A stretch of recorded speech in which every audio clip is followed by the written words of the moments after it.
Hello all of my guys, gals, and non-binary pals. Welcome back to episode 16 of Who Cares, where I talk about things you should care about. My name is Chelsea Chandos. I'm your host. This is Alan, our co-host. And today's topic is music therapy.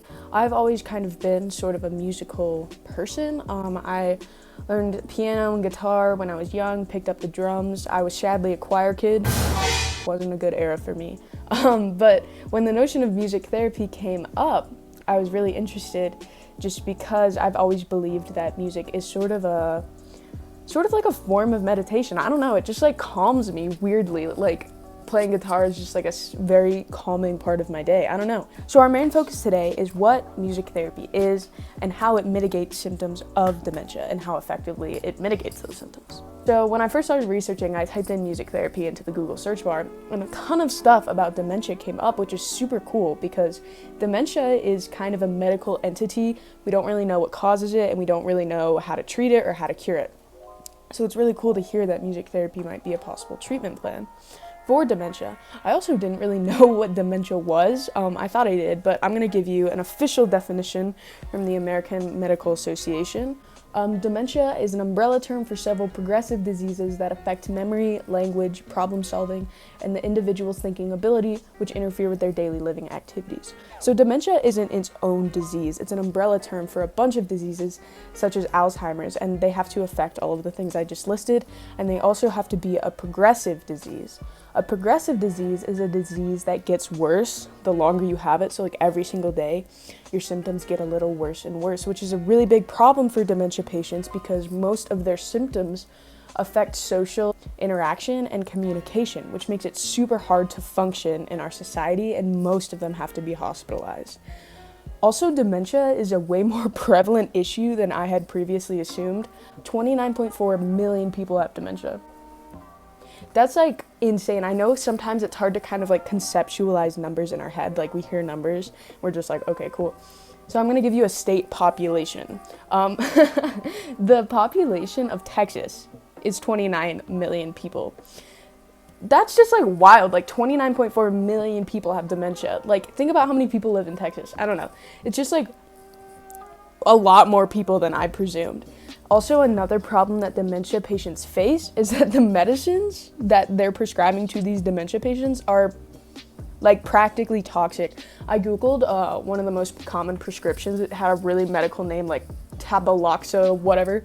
And the first side effect, which means it's the most common, like it means it's the most prevalent in the patients who take it, was death. I don't know why they're doing this to dementia patients, but anyways, all of those reasons are why there is such a need for a new therapy or a new cure. So that's why like music therapy has come up. And I didn't know what music therapy was either. And it's not just, you pop in your headphones and listen to some Tyler, the Creator or something. So I'm going to define it for you.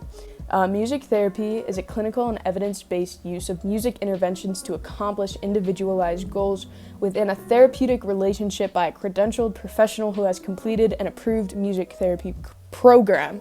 So basically what this is saying is that music therapy is a therapy. Like it requires a professional. You're not just sitting in your room listening to music. And there are two types of music therapy. The first is receptive, where you're sitting with your therapist and you're simply just listening to the music. You're not interacting with it all. And then in opposition, there's active music therapy, which is you're writing the music, you're playing the guitar, you're playing the piano, maybe you're dancing along. In some shape or form, you're interacting with the music. And both of these therapies have shown severe improvement for cognitive, emotional, behavioral, and psychological symptoms of dementia. And the best thing about music therapy is there's no side effects, literally none. No death side effects, I promise. And also it's pretty cost effective. Like therapists don't get paid that much from all the schooling they do. It's not that expensive. So you must be wondering, why isn't every single dementia patient receiving music therapy? It's cost efficient, there are no side effects. Like what is the con, right? So the main reason is there is no quantitative measure of music therapy. So there's no way to say like, oh, they improved this much because of music therapy. The only way you can see it is with your own two eyes, because they're improving in like mood, and you can't measure mood really, you know? And because of this lack of evidence, there's an increased pressure on medical professionals to prescribe pharmacological treatment. Next, I'm going to show you some of the effects that music therapy have had on dementia patients. I'm going to show you a video of a woman who used to be a dancer in her younger years but now has severe dementia. And in the video, the therapist puts the headphones on her ears and plays one of the songs that she used to dance to when she was younger. And you can see that she begins to remember some of the choreography from over 4 decades ago while having severe dementia, which is insane. So I'm going to play that now.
That video gets me every time. I don't know.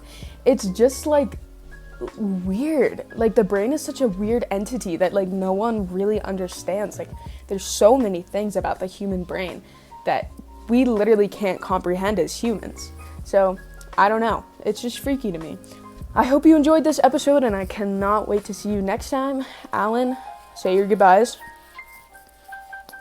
Bye everyone.